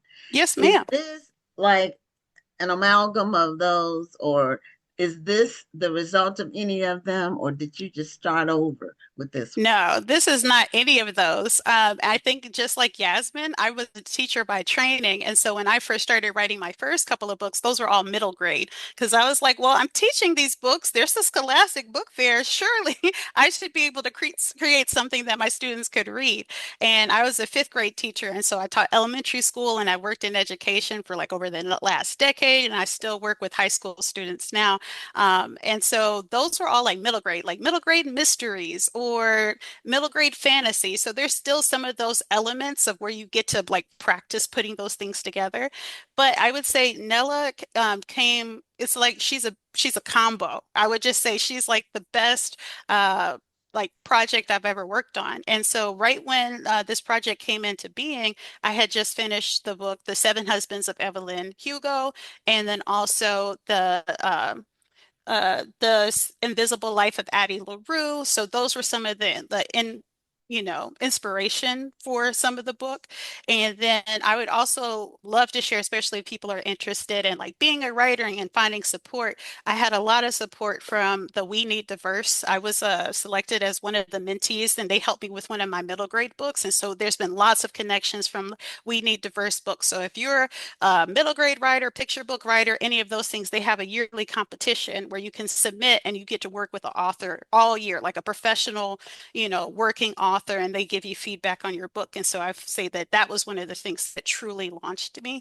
And the other thing is just like what other partnerships you have. So I've been working with like Electric Postcard Entertainment, and so they have a great team, great editors who just are so great and giving you like, oh, that's how you're supposed to do this thing. So I've always said this whole process has been like my MFA. Like I thought I knew what I was doing, but once you get like a right team around you, it really makes a difference for you and your success. So I've been so blessed between them, between the team at Amazon, and then just the caliber of people I'm working with. So if there's a tip I would give to anybody, it's just try to work with the people who are operating at the level you want to be at. So if you want to be on the New York Times bestseller list, you need to go make you some friends with people who have been on it, who can maybe give you some feedback or, work with editors who have been there before so they can give you some of those things. So that's just something that I've always tried to like work amongst the best and hopefully become one of those peers.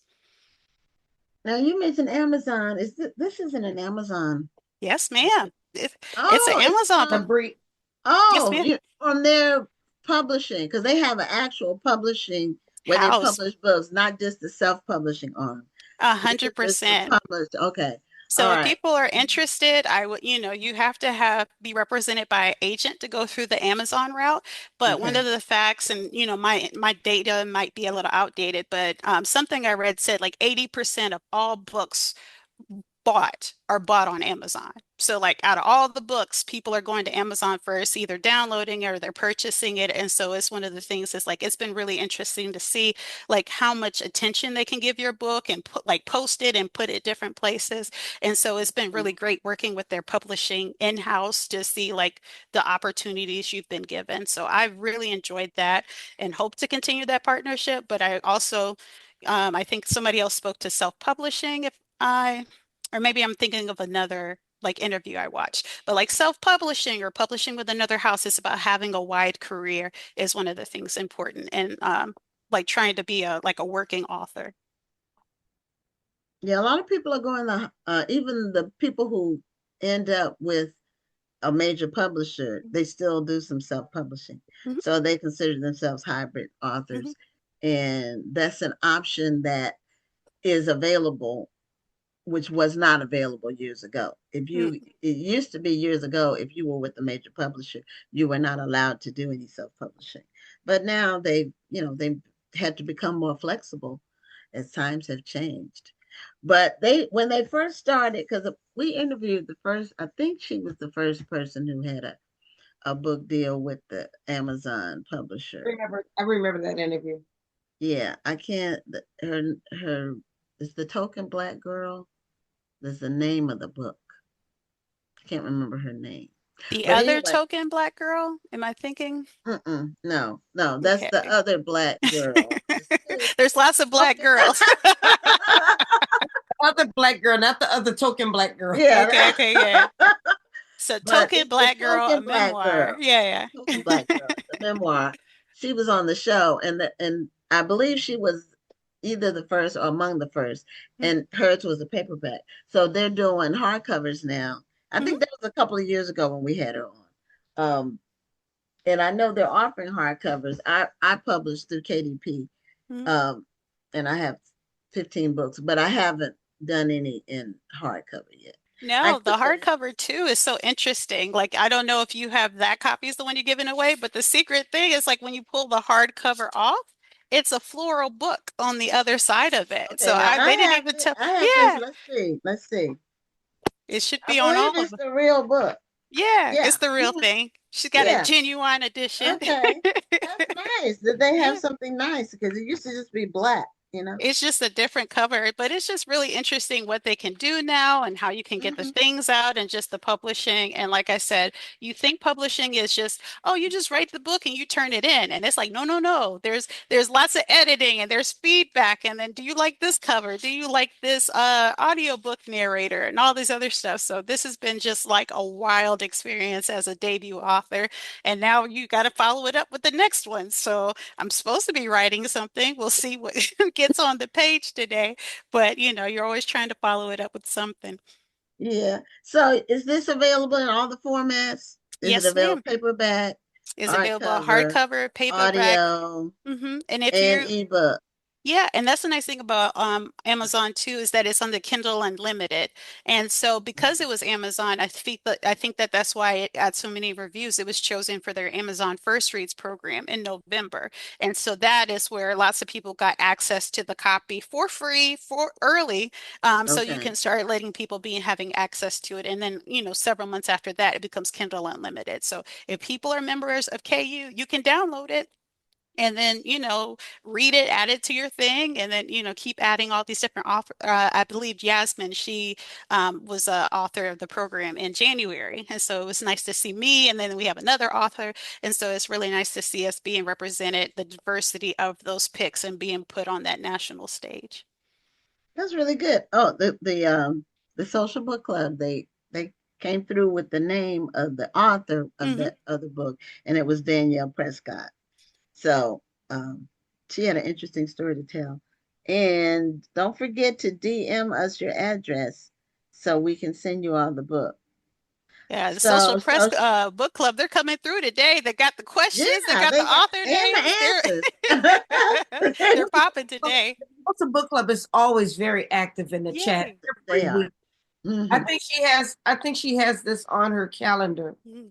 And she probably has set an alarm to make sure that she's on time for the show. Well, Yeah, of because course you should. I'm gonna have to do the same. You have so many different authors, and just providing a platform for all the authors who are either new like me or people, several 4 or 5 books in, and you're still working a career. It's just so wonderful to have this spotlight and to be engaging in this way. I really appreciate the work y'all are doing. Well, we well, appreciate the work you're doing, and we appreciate you sharing with us and being so open as Mhm. well. Oh yeah, that's probably too much. I'm a little bit too candid. If you were to ask my husband, I talk a little bit too much, uh, but that might be an off-camera conversation. yeah, well, we crossed the 800 guest mark last Yay! fall. Not interviews, guests. Mm. So I don't know where we are now, maybe 840. But next week we'll celebrate our 250th show. Wonderful. That's good. So And yeah, then so 250 years of Rhonda, we've had America and 200 episodes. This is 250 wonderful. shows. We've had Yeah. 250 shows as of next week. There's going to be So a cake, yes? Like cake no, celebration. we do. We have an award show that we Mm. do in May where it's like the Grammys and we do it online, but we give awards and people vote on their favorite interviews in different categories, and Mm. we make a big deal out of it. So we do that in May. In June, we have our birthday show because my birthday and Rhonda's birthday are 9 days apart. So whatever show falls in between we do a birthday show. We have our little crowns on. Oh, And that's wonderful. so June's are the best birth. My husband's, he's born on the 4th, so I am partial to June birthdays, so. oh, okay. Mhm. Yeah. Yeah, I'm the 20th and Rhonda's the 29th. So I'm a Gemini and she's a Cancer. Mm. So and I told Rhonda I normally clash with female cancers, but I get along really well with Rhonda for some reason. So, 250 episodes in, it must be yeah, something's working. 250 episodes, and we've never had an argument. So, and if we did, I wouldn't tell anybody anyway, but we never had. So, anyway, oh, you mentioned something about a writing group or group of authors that Yep. you attend every week. Is that virtual or is it in person? No, it's virtual. We've actually never met each other. We came together in the pandemic. So I think we've been writing together since 2021 is when the group was formed. And so it was actually middle grade authors. So everybody in the group originally wanted to write a middle grade. So our group is called OMGs because we're middle grades. And so we were random strangers who were put in a random group who's, we all wanted to write a book. And then it's really boiled down to about the 6 of us. And we kind of come in and come out. But we meet every Saturday from like 8 to 10 o'clock, and you give the ups and downs. We're reading a craft book. We're reading Unleashing the Creative Artist Within, and that's been really helpful because it's just like lesson after lesson, handing you a true writing a book is going to be hard. Choose your hard. Choose your mate that you're marrying to make sure you're not, So it's giving you like how should you be as a parent? What type of jobs do you need to have? People do not realize how important that advice is. If you marry somebody or if you connect with somebody who does not support the fact that Mhm. you're going to be up all night writing your book, you're not going to be able to go out and party, or you're sometimes you're going to be in a family function with your computer on your lap. There's always going to be something that's going to take you away and not have you be fully present. And you have to have somebody in your Mhm. life who understands that. Yep, yep. And it was giving you advice like make sure you're not both creatives. Like if we're both writers and we're trying to write, what happens if I'm successful and you're not? How does that change the dynamic? If we're trying to get a job, if I've got a really, really tense job, which I've had it sometimes, it really impacts the writing. Like my brain is burnt at the end of the day. I have nothing creative left to give. And then if you think you're going to be a millionaire writing your first book, that is not the case. So you do need to figure out how are you going to pay those bills and not put all that stress on your art. So we have been supporting each other. And so this is just our latest read, but we've read books about setting and craft and giving each other feedback and done different prompts. And so I've actually never met the members of my group, but they've been so instrumental and they probably are really helpful to my marriage too, because my husband supports me, but he doesn't want to read these drafts. He doesn't want to like do a deep dive into character. He's like, great, good job, and he does the things to support me. Like he's up there with my children right now, or if I want to go do or doing this, supportive in that way. So you got to make sure that you have a community of people who are, I think, also positive, who believe it can happen. Because there's a lot of people who do that negative thing too. Well, they just don't support Black authors, or nobody's willing to give us a chance, or, we got to work twice as hard. And those things may be true, but in our particular group, it's like, no, if there's a check to get, one of us should get it. What do we need to do to put the right words on the paper, or how are we setting ourselves up? Not these negative Nancy's that's always thinking everybody's against them. No, no, not. I think I suffer. There's a word I came across recently. It's called pronoia, which is the opposite of paranoia. So pronoia is just like you're too optimistic. You just think good things happen to you. And so that's kind of like my kind of default setting. Is like I'm always looking for like, oh, what's the chance card today? What's the thing I'm going to find? Oh, I found that. Great. I won the day. So I try to keep the bar pretty low in terms of what makes me happy. And so like having this book come out has been beyond my wildest dream, but it's also reaffirmed like, okay, now I'm a published author. I've still got three kids who are pretty young. I really need to make sure I'm focusing on them. And I can write another book, but it didn't change me the way I thought. I thought it would be like I've arrived. I'm somebody now. You could put a little bass in your chest, or that you can show up some way. But at the end of the day, lots of people are doing lots of impressive things in this human life. We're only here for a little bit. And so now that I've gotten what I've always wanted, it's like, okay, I can do this again and make sure that, the most important thing really is my family and my kids. So I think going through this book really helped me understand that connection is the most important thing. You are the words you leave behind. You are the people who you know. That's what makes up a life. And I think that's why like death and grieving feels so impactful, because when a person you love dies, they take a version of you with them, or the version of you that was maybe light or happy or all these, they take it with you, or that version of you only exists with them in it. And so it just really tells you to mediate of like, we only have so much time. So, you know, let's have some fun today. What can we do today? How can we make the best of it? And not just, we will all meet death at some point in this book. And hopefully, we'll be able to show that our lives were worth living. Okay, well, show the cover one more time. Yeah, yeah, yeah. So this is Nancy the Anna. American cover with all the, pretty flowers on it. And then the UK Okay. version, which was published by Harderscape, they have the doors to represent all the different lives that she's had. And I think Oh, this was just wow. on sale in Waterstone. So it's been so nice to like on both sides of the pond. And I think it's going to be published in Czech. So I will be able to read it, but she's going to make her debut in a whole different language, which is wild to me. Congratulations. Wow. Thank This is you. a positive way to end the show. I'm glad that you were the last author. You Yay. have some really good thoughts and words for people to ponder on. Oh, Mhm. 100%. I just want people to win. And so I'm just doing the best I can with this little life. I appreciate y'all again making this platform for everybody so we can come and show off our art, what we've been toiling away and putting it up to the light. And, just really looking forward to seeing that 250 show and to see everything that'll Okay. come along with it. Okay. Well, we have great lineups coming up. We always do, but it's really packed. Our schedule's packed for the next 4 weeks. So, thank you so much for being a guest on the show. Congratulations again on your project. I can't wait. I love historical fiction, so Mhm. I'm all in. I'm all in. I'll have to send them this book, even though I might, but I'll get my own. I considered sending them theirs. Or they might get it a little bit late. It might be a little read through by the time I you might get to read it. it first and then send it. Exactly. It's a producer prerogative. So anyway, Exactly. I gotta do it's a quality check. I need to make sure before you get it. She yeah. checked it out for you, Social Club.